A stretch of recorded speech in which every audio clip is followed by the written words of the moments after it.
Thân chào cả nhà, không nên xem chùa đâu đó. Nhớ đăng ký, like, comment để ủng hộ team nha. Nhật ký của Mao Bất Phàm vừa mới thức dậy nhưng lại trở thành kẻ giết người điên cuồng. Làm thế nào tôi có thể vượt qua một kẻ giết người? Ôi mẹ kiếp! Mao Bất Phàm tỉnh dậy, nhưng lại đến một thế giới song song khác. Hắn đang nhìn nhật ký của chủ nhân. Bên trong nhật ký ghi lại quá trình chi tiết của các loại giết người. Sao xui xẻo thế? Xuyên phải vào kẻ giết người biến thái. Bình tĩnh, vẫn chưa thể kết luận. Nếu cuốn nhật ký này là bịa thì sao? Chẳng lẽ là đến bắt tôi? Lần này chết chắc rồi. Chạy thì không chạy được, cảnh sát đã đến cửa rồi. Chạy như nào? Anh ta không muốn phản kháng sao? Thật ra mà nói, dù họ có tin hay không cũng được, các cậu kéo dây lên đi. Thì ra không phải là bắt tôi. Có chuyện gì xảy ra bên cạnh không? Mao Bất Phàm vốn không muốn mở cửa ra ngoài xem. Sau cuốn nhật ký này, anh ta bây giờ nhìn thấy cảnh sát liền không tự chủ được căng thẳng.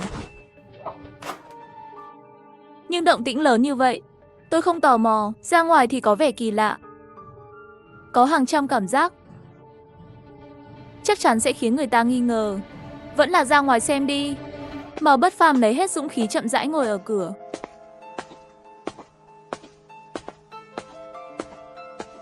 Hít một hơi thật sâu, mở cửa ra. Thấy bên cạnh đã kéo dây cảnh báo. Cửa nhà nào cũng mở. Hàng xóm đang theo dõi. Điều này làm anh ta thở phào nhẹ nhõm. May mà mình cũng ra ngoài. Nếu không mọi người đều mở cửa xem náo nhiệt. Nếu anh ta đóng cửa không ra ngoài, điều này không phải nói rõ là anh ta có vấn đề sao? Bên ngoài giới tuyến đã đầy người rồi. Mao Bất Phàm chỉ nhớ cô gái bên cạnh tên là Lỗ Tiểu Vân. Trong đầu không có gì khác, ký ức về cô gái này. Anh tò mò đi đến cửa bên cạnh, nhưng phát hiện khóa cửa còn nguyên vẹn. Nhưng nhìn vào bên trong cửa, cảnh tượng đó khiến anh ta vô cùng sợ hãi. Anh ta có linh cảm rất không tốt. Không phải là chủ nhân ban đầu của cơ thể này của tôi làm đấy chứ? Tôi muốn hỏi cô La Cường, một công dân tốt, sao có thể xuyên đến trên người kẻ sát nhân biến thái? Nếu bị bắt sẽ phán quyết thế nào?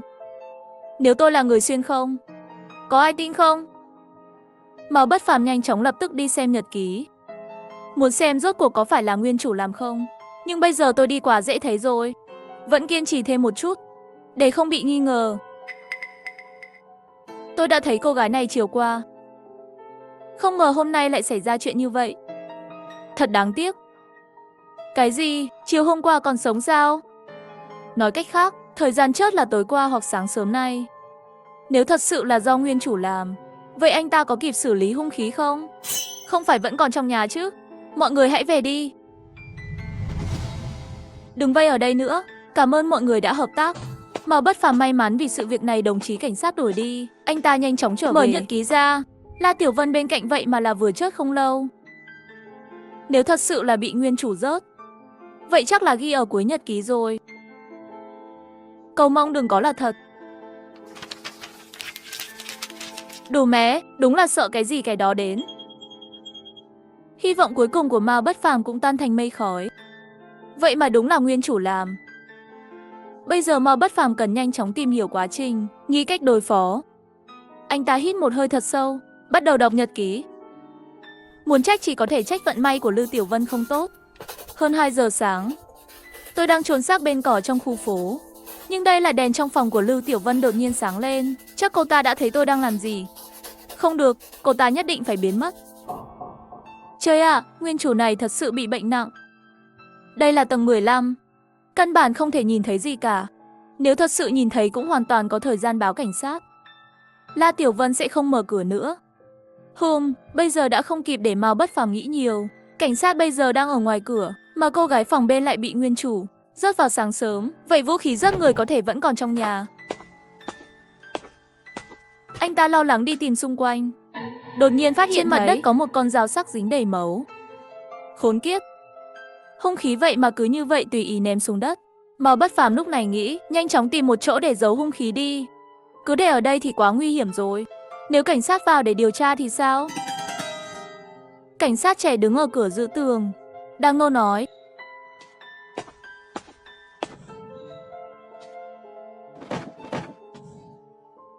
Lần đầu tiên điều tra hiện trường vụ án chắc chắn hơi khó chịu.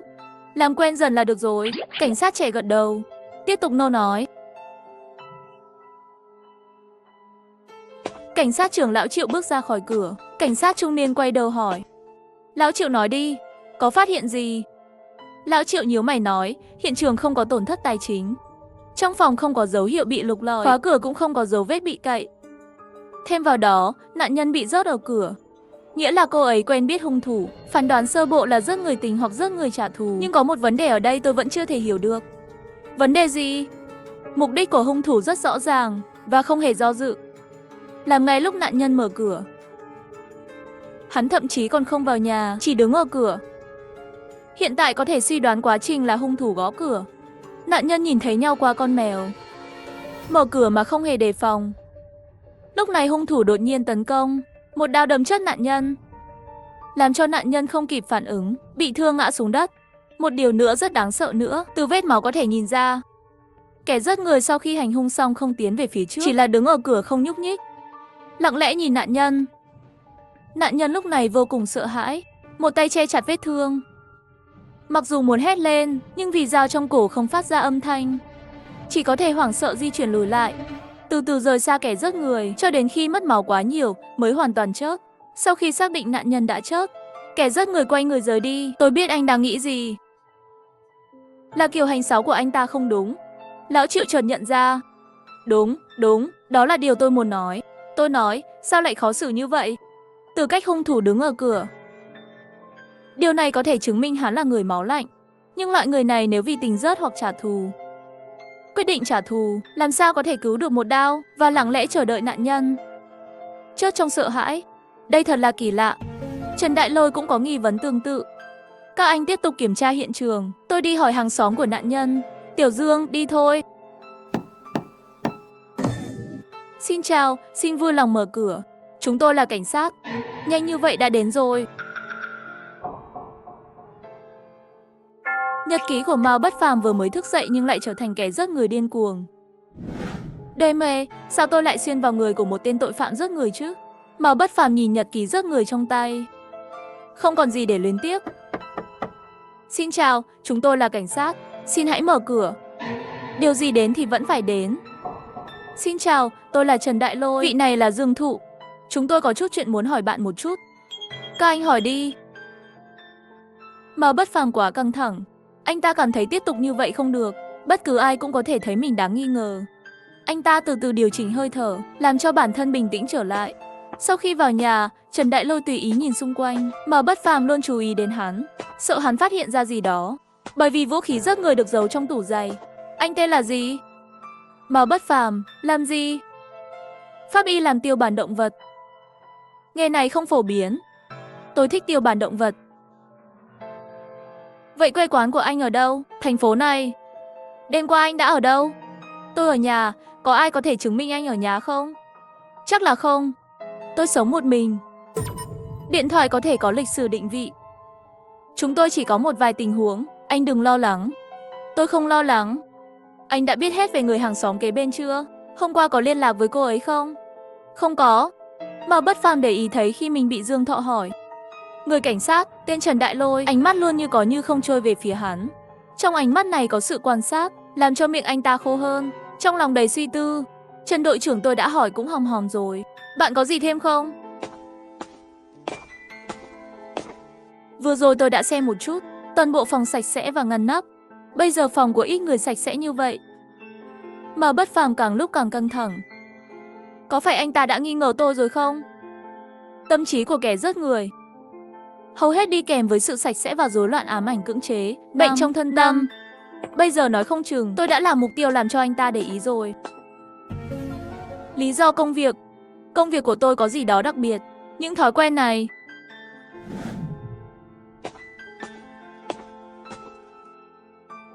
Anh nghĩ nạn nhân là người thế nào? Nội tâm Mao Bất Phàm ngày càng căng thẳng. Nhất định phải bình tĩnh lại. Không thể để họ nhìn ra. Mao Bất Phàm mạnh mẽ trang phục đỉnh thị trấn, mặt không biểu cảm nói. Không quen nhưng rất lịch sự. Có vẻ là một người dễ gần.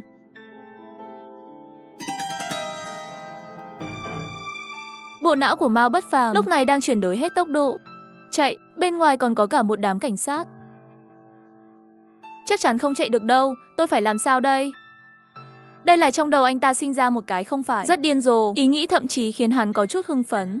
Ngay khi Trần Đại Lôi muốn mở tủ giày, Mao Bất Phàm đột nhiên mở miệng. Liệu có thể do cô ấy nhìn thấy gì đó không? Trần Đại Lôi nghe được lời này, lập tức nhìn chằm chằm vào Mao Bất Phàm. Sao anh lại nói thế? Dương Thọ chuyện này cũng vô cùng cảnh giác nhìn Mao Bất Phàm. Thấy họ lại mở tủ giày, Mao Bất Phàm nội tâm thở phào nhẹ nhõm. Tình hình đã biến thành như vậy rồi, anh ta không còn căng thẳng như trước nữa.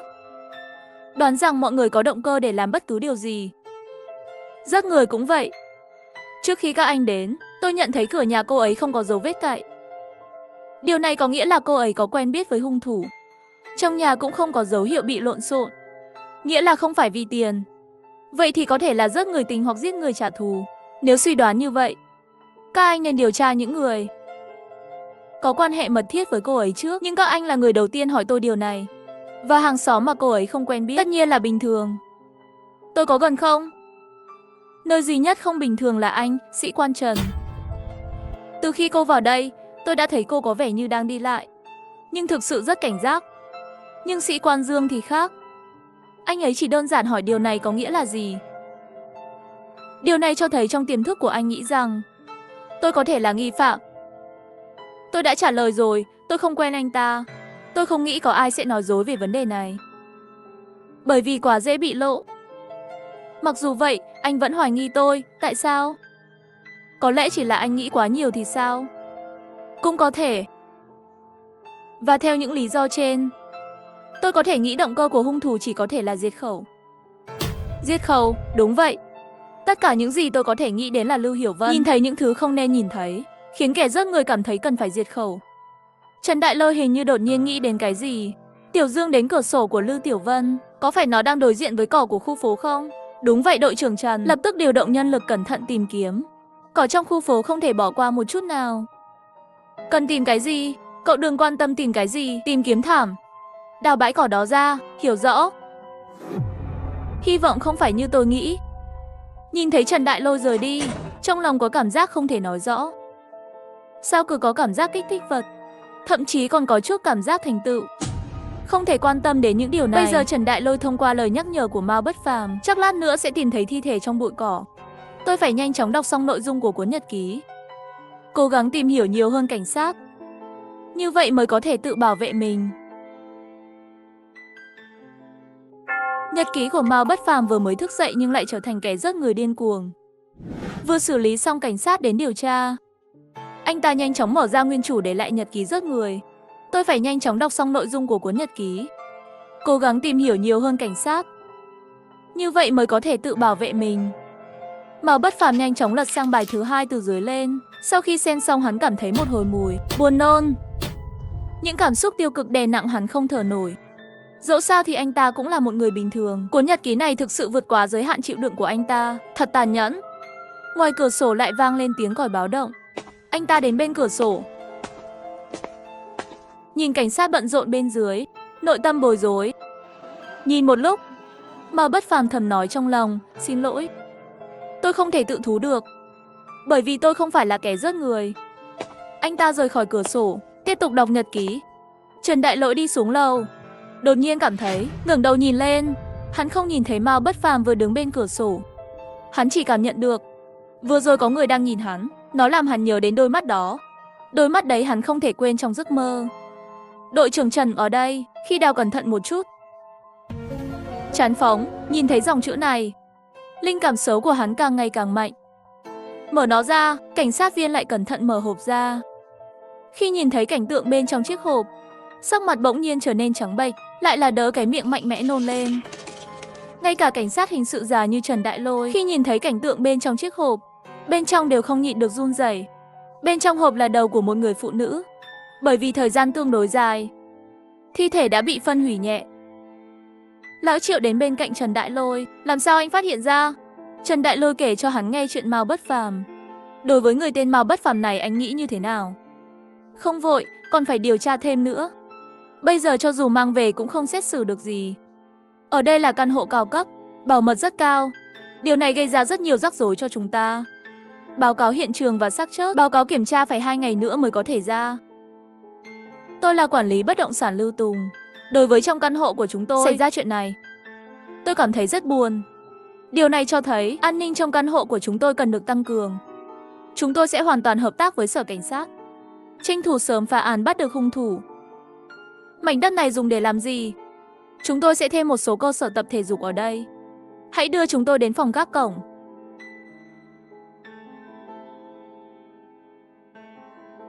Đây là lý tưởng của anh rể tôi, tối qua trực là hắn. Làm ở đây bao lâu rồi? Vừa đủ 2 năm rưỡi. Lâu như vậy trông không giống đâu. Xin hỏi công việc này như thế nào? Cũng tốt. Rất thoải mái.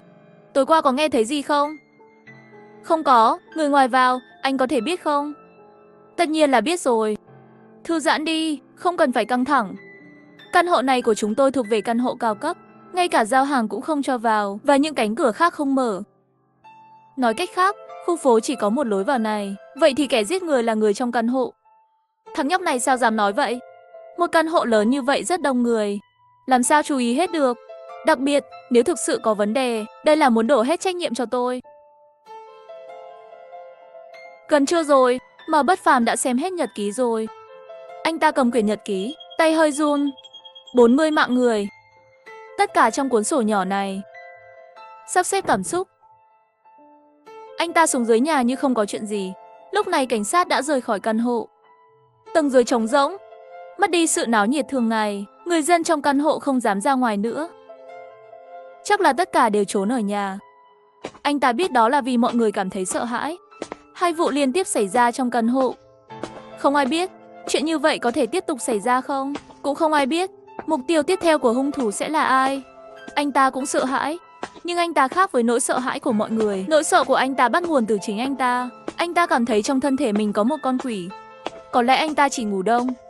Đi bộ, anh ta đi ngang qua khu đất trống dưới nhà anh ta. Một mảnh đất trống bị đào bới. Cảnh báo bên cạnh bây giờ nói với mọi người, có một vụ giết người ở đây. Anh ta không tự giác nhớ lại nội dung trong nhật ký. Đó là một phụ nữ đẹp. Cho dù chết cũng vẫn đẹp như vậy. Cô ấy yên lặng nằm trong thùng. Một tác phẩm nghệ thuật hoàn hảo. Nghĩ đến đây, anh ta đột nhiên dùng mình một cái. Sao bản thân lại nghĩ vậy? Đó là một sinh mạng của một người. Sao có thể là nghệ thuật? Anh ta càng muốn quên đi ý nghĩ này nhưng lại càng không quên được. Khi cái chết được ban cho các thuộc tính của một cuốn sách, điều này làm cho anh ta tạm thời quên đi nhân loại đối với cái sợ hãi bản năng. Sau khi về đến nhà, nội dung trong nhật ký trong đầu không những không tiêu tan, ngược lại ngày càng rõ ràng. Trong tâm lúc này của Mao Bất Phàm, có vẻ như hiểu được cảm giác được giúp đỡ. Anh ta mở mắt nhìn xung quanh. Một căn phòng quen thuộc trong sự kỳ lạ. Đã thay đổi diện mạo rồi, nhưng anh ta biết căn phòng không thay đổi. Có lẽ người thực sự thay đổi là chính anh ta. Tôi bị sao vậy? Nhật ký của Mao Bất Phàm vừa mới thức dậy nhưng lại trở thành kẻ giết người điên cuồng. Mao Bất Phàm xuyên qua vào thân thể kẻ sát nhân. Trong tay cầm một cuốn nhật ký giết người của nguyên chủ. 2 vụ án liên tiếp khiến anh ta lo lắng. Cảnh sát đã bắt đầu điều tra rồi. 2 ngày qua, 2 ngày nay anh ta không đi xem nhật ký.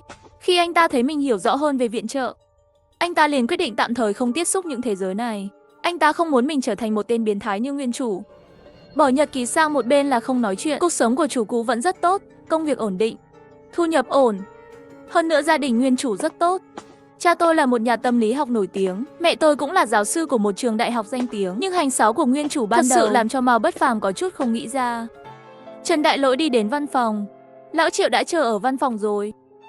Lão Triệu mở miệng nói, báo cáo của khám nghiệm tử thi và báo cáo điều tra hiện trường đã được công bố. Cái đầu trong hộp đó đã được xác định. Tên là Đường Du Du, nữ 23 tuổi. Là người trong thành phố, nghề nghiệp là một hát gân. Nguyên nhân cái chết là chảy máu quá nhiều, giống như Lưu Tiểu Vân. Chỉ là sau khi chết cô ấy bị hung thủ xé xác tàn nhẫn và biến nó thành một tác phẩm nghệ thuật. Thời điểm tử vong là ngày 28 tháng 6, từ 1 giờ chiều đến 3 giờ chiều. Phát hiện người chết có dùng lâu dài tương tự, thói quen ngủ một loại thuốc. Tê thi thể không của thông tin hữu ích nào được trích xuất, bao gồm cả dấu chân tại hiện trường. Vì lý do xây dựng, hiện trường không trích xuất được thông tin hợp lệ. Hiện tại suy đoán là hung thủ cố ý. Điều này cho thấy hung thủ có ý thức chống điều tra rất mạnh. Xem phương thức không phải là lần đầu tiên phạm tội, nhưng không tìm thấy trường hợp nào tương tự. Quan hệ xã hội của người chết phức tạp hơn, cũng vì lý do danh tính, cộng thêm lại xinh đẹp. Bên cạnh có rất nhiều người cầu hôn. Hiện tại, độ khó đi xuống thăm ước tính không nhỏ. 2 trường hợp này anh nghĩ sao? Lão Triệu hỏi. Trần Đại Lôi không khóa đâu.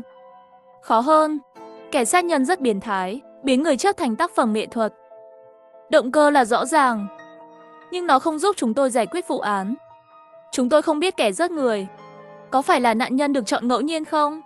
Nếu nó được chọn ngẫu nhiên, vậy thì rắc rối rồi. Đúng vậy, trong trường hợp đó, Phạm Sáu kiểm tra quá lớn. Phạm Sáu lớn hơn nữa cũng phải kiểm tra, không có cách nào. Trần Đại Lôi cũng rất mệt mỏi. Trong một thành phố lớn với dân số hơn 15 triệu người, muốn tìm một người không có đặc điểm rõ ràng, điều đó là không thể. Bắt đầu với những người thân thiết hơn. Nếu muốn nói người ở gần hơn, cái tên Mao Bất Phàm này có chút đáng nghi. Mao Bất Phàm, chàng trai trẻ bên cạnh nhà Lư Tiểu Vân. Cả hai người đều trước gần nhà anh ta. Có thể là trùng hợp không? Tôi sẽ nói chuyện với người thanh niên này. Mao Bất Phàm nhìn thấy Trần Đại Lôi từ xa. Vừa xuống dưới nhà, tôi thấy anh ta đứng ở cổng. Xem ra là đang tìm chính mình. Tâm trí chìm đắm, nhưng trên mặt im lặng.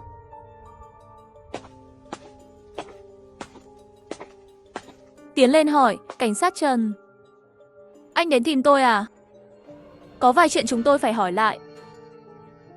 Xin anh hợp tác. Mao Bất Phàm không từ chối, cũng không thể từ chối. Hợp tác với cảnh sát điều tra là nghĩa vụ của mỗi công dân. Không thành vấn đề, nếu không đến nhà tôi nói chuyện đi. Sau khi đến nhà Mao Bất Phàm, Trần Đại Lôi đi thẳng vào vấn đề. Anh quen Đường Du Du không? Mao Bất Phàm làm sao có thể không biết. Người mà được viết trong nhật ký chính là cô ấy. Có quen, nói đến Đường Du Du. Lần cuối anh gặp cô ấy là khi nào? Lần cuối à? Trong đầu Mao Bất Phàm hiện ra một đoạn trong nhật ký. Đó là một trải nghiệm buồn. Trong một nhà hàng tuyệt đẹp, tôi và Đường Du Du ngồi đối diện nhau. Lúc đó tôi không dám ngẩng đầu để nhìn cô ấy một lần. Người chủ động như vậy. Tôi lấy trong túi ra một chiếc nhẫn. Đáng tiếc là Đường Du đã từ chối, tôi không chịu nhận. Tôi lặng lẽ cất chiếc nhẫn lại. Nụ cười của tôi cũng có vẻ không tự nhiên. Nhưng, đến anh có nhớ không? Trần Đại Lôi lại hỏi. Ngày 15 tháng 6, nhớ rõ như vậy sao? Tất nhiên, ngày hôm đó là ngày tôi tỏ tình với cô ấy. Chỉ là cô ấy từ chối rồi. Anh có hận cô ấy không? Làm sao có thể chứ? Bị từ chối là một điều bình thường. Trông anh đẹp trai quá. Còn có nữ nhân từ chối anh. Rất bình thường, cô ấy không phải là hát cân mạng sao? Có rất nhiều người theo đuổi. Coi như là cá đi. Nói về ngày 28 tháng 6. Chủ nhật anh ở đâu? Đã làm gì? Mao Bất Phàm chậm rãi nói. Ngày nghỉ có chút không nhớ rõ. Nhưng hôm đó hẳn là không có gì làm tôi ấn tượng cả. Chỉ là nghỉ ngơi, lướt video, tập thể dục nữa, những thứ này hẳn là như vậy. Trần Đại Lôi chuyển sang chủ đề khác, nói, anh biết chúng tôi đã đào ra, chiếc vali khổng lồ đó đã ra chưa? Thấy rồi, biết bên trong trông như thế nào không? Không biết, ánh mắt của Mao Bất Phàm lóe lên. Mặc dù hắn không tận mắt nhìn thấy, cũng không có những ký ức đó, nhưng anh ta đã đọc nhật ký. Nguyên chủ làm gì anh ta đều biết. Anh ta có thể tưởng tượng ra hình ảnh tàn nhẫn đó. Lúc này Trần Đại Lôi nhìn thấy ánh mắt hắn lóe lên nói, đột nhiên phát ra tiếng. Vừa rồi chính ngay vừa rồi. Có gì đó lướt qua đầu. Là cái gì? Không có gì. Tôi chợt nhớ ra một số chuyện về chấn thương công việc. Mao Bất Phàm vội vàng phủ nhận. Trần Đại Lôi trừng mắt đuổi theo hỏi. Không, chuyện đó nhất định có liên quan đến vấn đề của tôi. Cái gì vậy? Ánh mắt của Trần Đại Lôi rất thông minh, giống như muốn nhìn thấu nội tâm của anh ta vậy. Mao Bất Phàm ý thức có chút không thể đối phó được, đang nghĩ cách trả lời. Dương Thọ gõ cửa đi vào. Dương Thọ kéo Trần Đại Lôi sang một bên. Thì thầm cái gì? Mao Bất Phàm thầm thở phào nhẹ nhõm. Vừa rồi một chút thật sự đã hỏi anh ta rồi. Trần Đại Lôi không hỏi được chuyện gì. Chuyện gì? Bên pháp y không phải nói nạn nhân dùng lâu dài, dấu hiệu của các loại thuốc như ngủ. Nhưng theo điều tra của chúng ta, nhưng người chết không có thói quen này. Vì vậy, khi chúng tôi đến nhà nạn nhân một lần nữa, chúng ta đã tìm ra một manh mối mới. Có người đến nhà cô ấy, và đó là sau lần đầu tiên chúng ta đến đó. Ai? Không biết, người này rất cẩn thận, không để lại dấu vết gì. Nhưng hắn ta đã làm dịu các nếp nhăn trên khăn trải giường. Điều này mới bị chúng tôi phát hiện. Trần Đại Lôi nhíu mày. Làm mịn các nếp nhăn trên khăn trải giường. Ý nghĩa của hành động này là gì? Sau đó anh ta thay đổi phong cách nói cách khác, người bí ẩn đó không phải là Mao Bất Phàm. Dương Thọ khẳng định nói, đúng. 2 ngày đó hắn không có thời gian. Trần Đại Lỗi thở dài. Hắn nghĩ vụ án phức tạp hơn. Nói xong Trần Đại Lôi biểu tình nghiêm túc đi về phía Mao Bất Phàm. Điều này làm cho trái tim của Mao Bất Phàm đã như được bóp. Không phải là tìm thấy cái gì chứ? Hôm nay đến đây thôi. Chúng tôi đi trước đây. Cảm ơn sự hợp tác của anh. Mao Bất Phàm ngơ ngác, có chút khó hiểu. Nghĩa là sao? Sau khi nhìn Trần Đại Lôi rời đi, anh ta cũng không nghĩ ra được gì. Mặc dù anh ta đã nghĩ rõ rồi, tại sao Trần Đại Lôi lại đột ngột rời đi? Điều này có nghĩa là cảnh sát đã tìm thấy một số manh mối, nhưng manh mối không chỉ ra anh ta, lúc này mới vội vàng đi rồi. Nhưng chính xác là như vậy, làm cho anh ta càng thêm nghi ngờ. Cái chết của Lư Tiểu Vân và Đường Du Du, anh ta xác định nội dung trong nhật ký là thật. Nói cách khác, nguyên chủ có khả năng cao là hung thủ.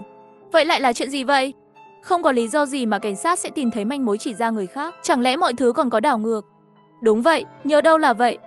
Nếu như là nguyên chủ tình cờ chứng kiến hung thủ phạm tội ác, chủ nhân tự đưa mình vào trong đó, sau đó ghi lại. Mặc dù rất trùng hợp, nhưng hoàn toàn có ý nghĩa. Nghĩ đến đây, anh ấy có chút thắc mắc. Anh ta cảm thấy mình còn có thể cứu được một chút.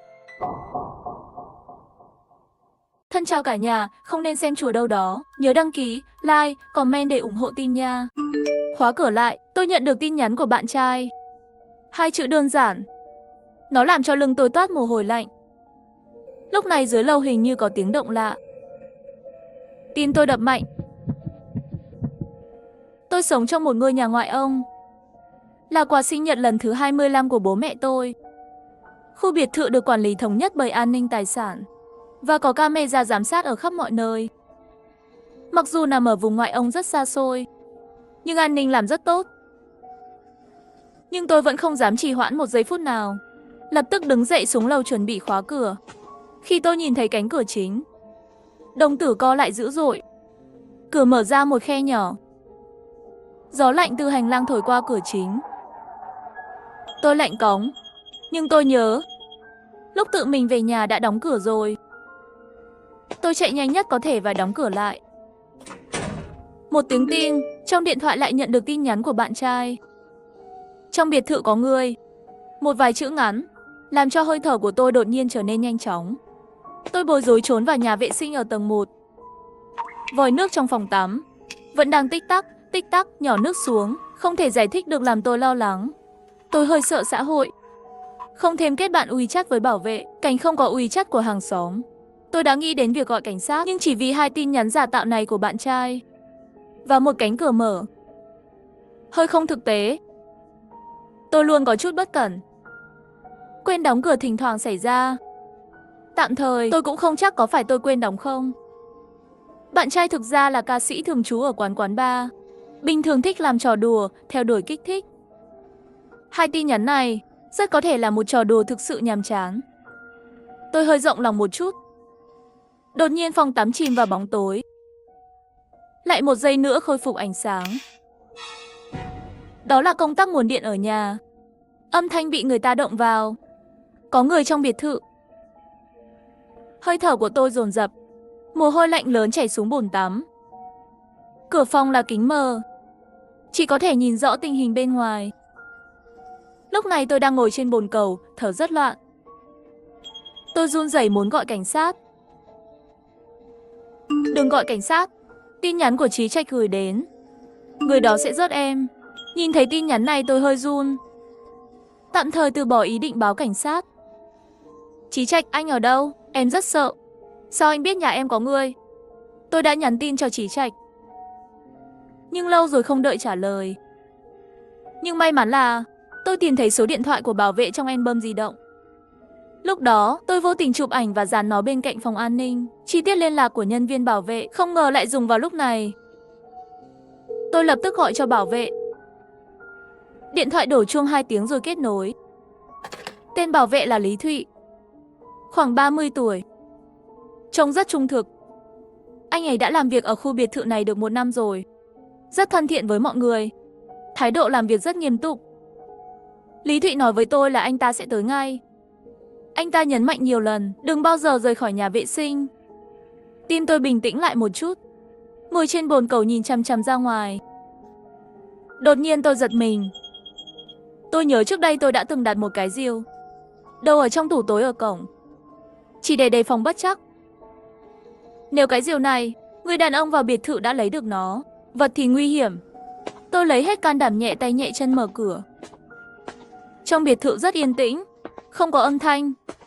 Tôi lo lắng nhìn quanh. Sau đó cẩn thận mở tủ tối. Nhưng cái rìu trong tủ lại biến mất. Đã bị người đó lấy đi rồi. Trái tim tôi đột nhiên chìm xuống đáy vực.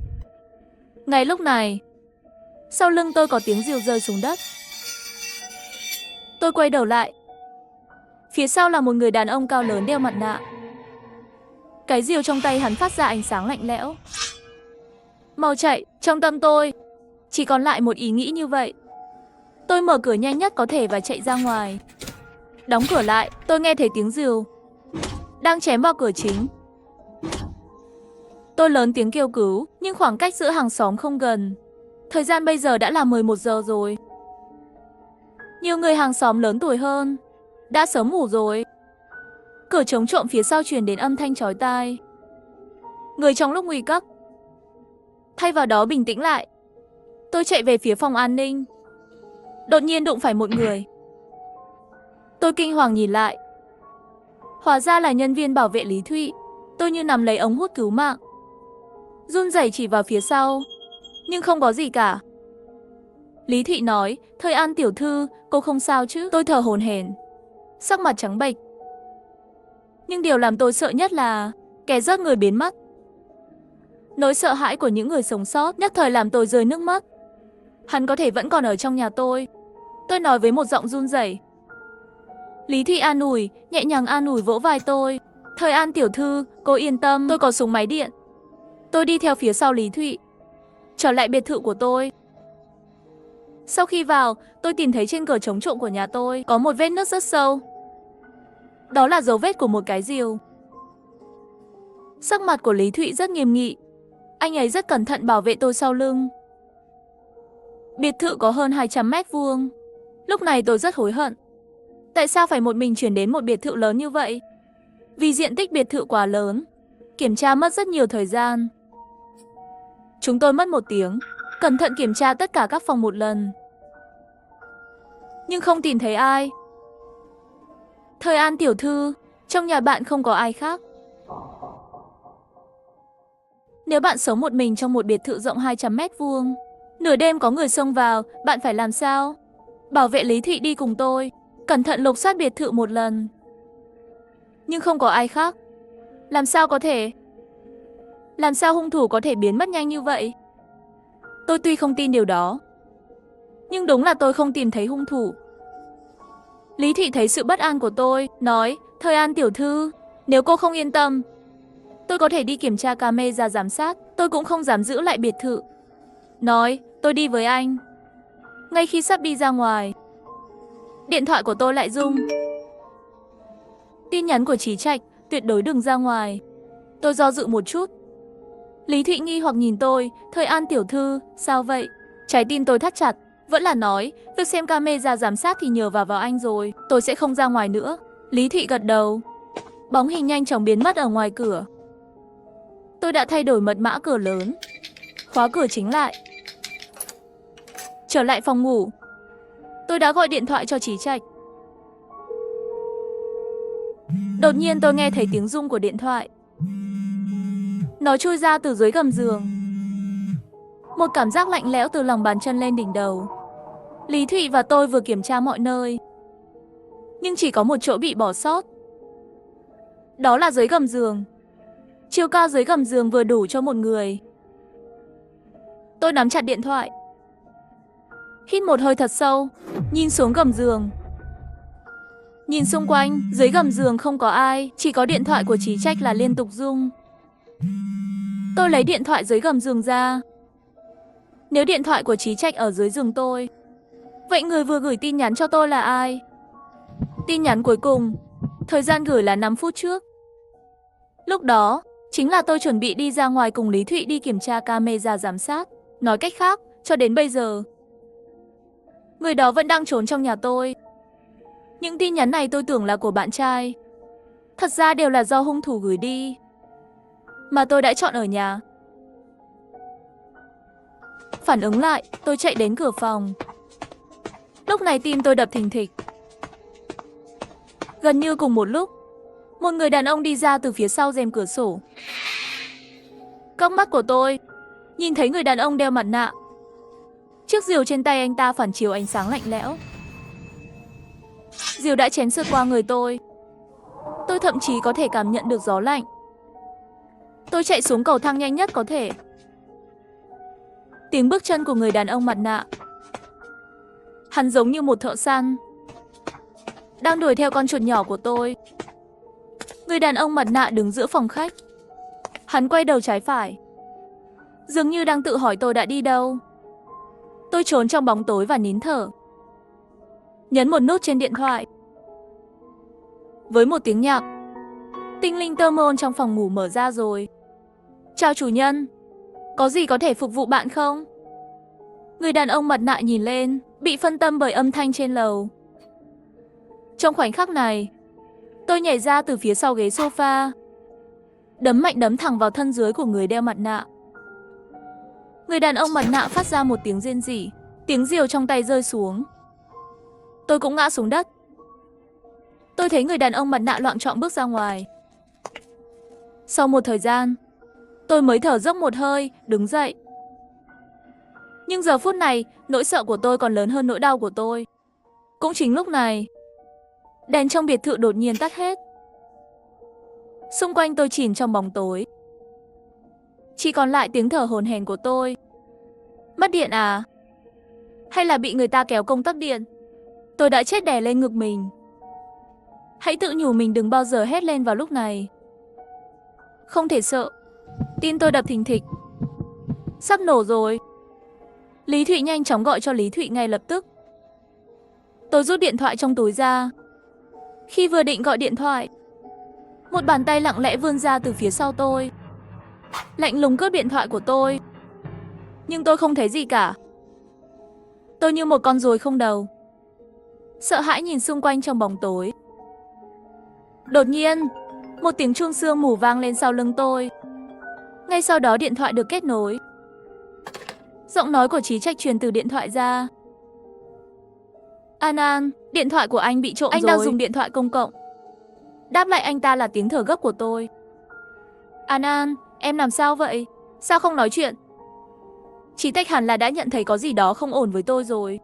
Báo cảnh sát, mau báo cảnh sát. Gọi cảnh sát ngay, tôi hét lên hết sức có thể. Lúc này điện thoại lại đột ngột dừng lại, bị người trong bóng tối tắt. Một cơn gió lạnh ập vào tôi. Tôi cố gắng hết sức để né tránh. Tôi không thấy gì trong bóng tối. Tôi chỉ có thể dựa vào cảm giác mà xông vào nhà vệ sinh. Sự im lặng chớp chốc bên ngoài. Không có tiếng bước chân. Tên đeo mặt nạ đó dường như không có ý định vào. Tôi không biết tại sao hắn ta không vào. Nếu hắn ta muốn vào, rất dễ dàng. Lúc này tôi rất sợ. Cửa kính nhà vệ sinh không thể ngăn cản hắn ta. Chẳng lẽ hắn ta đã phát tâm thiện muốn tha cho tôi? Ý tưởng này ngay cả tôi cũng cảm thấy buồn cười. Đột nhiên, một bóng người xuất hiện bên ngoài cửa kính mờ. Tại sao tôi có thể ở trong bóng tối nhìn thấy một bóng người rõ ràng như vậy? Là bởi vì người đó mặc một bộ quần áo lớn màu đỏ. Sự tương phản giữa màu đỏ và bóng tối.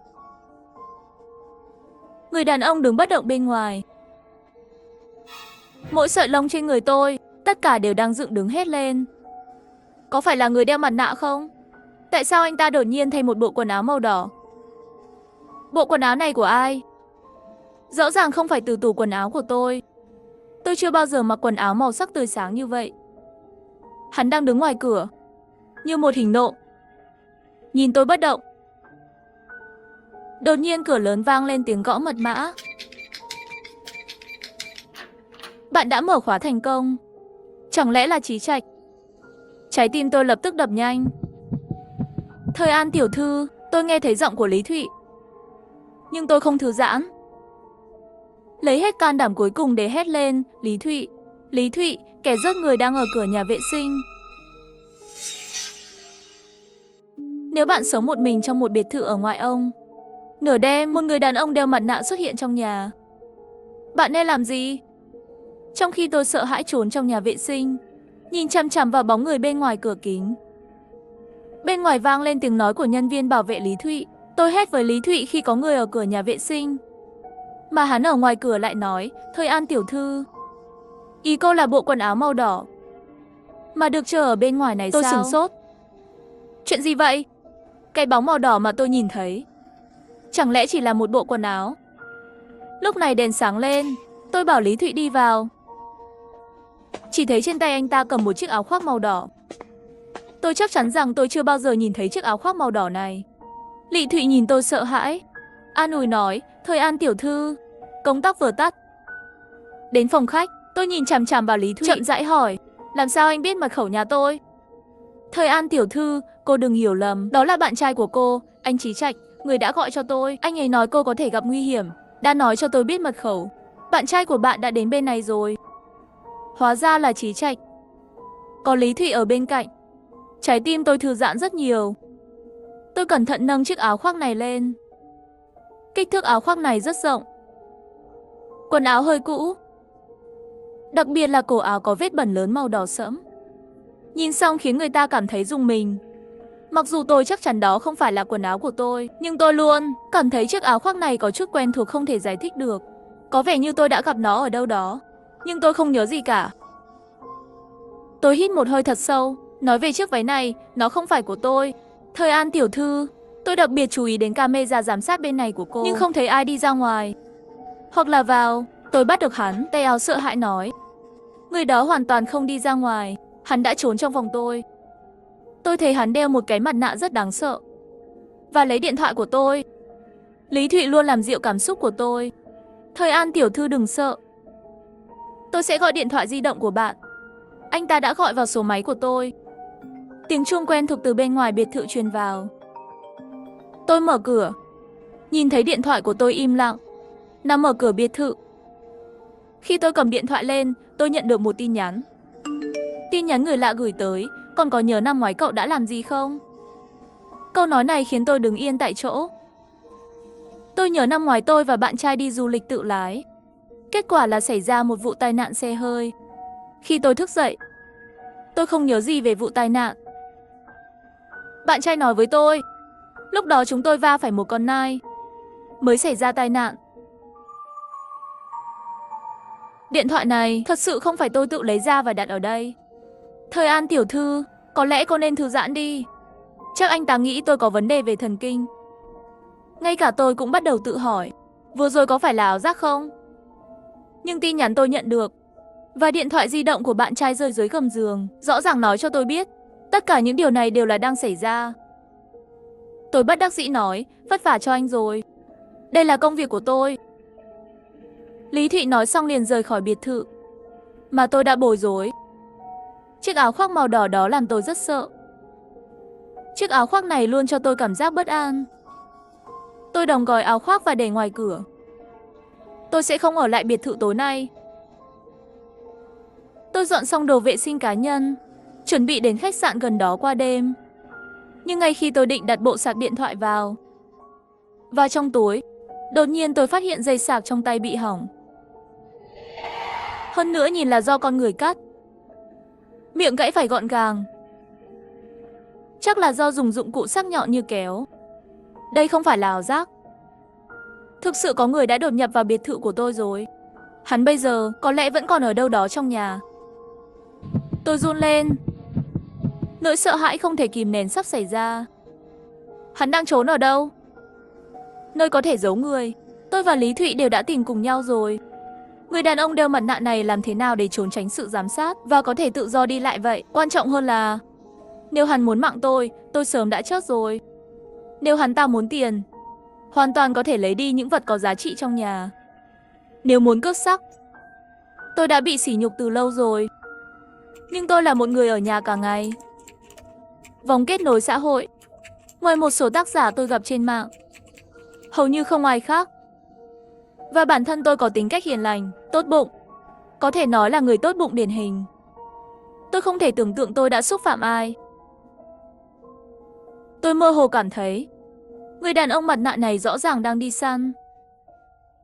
Và tôi là con mồi để hắn chơi.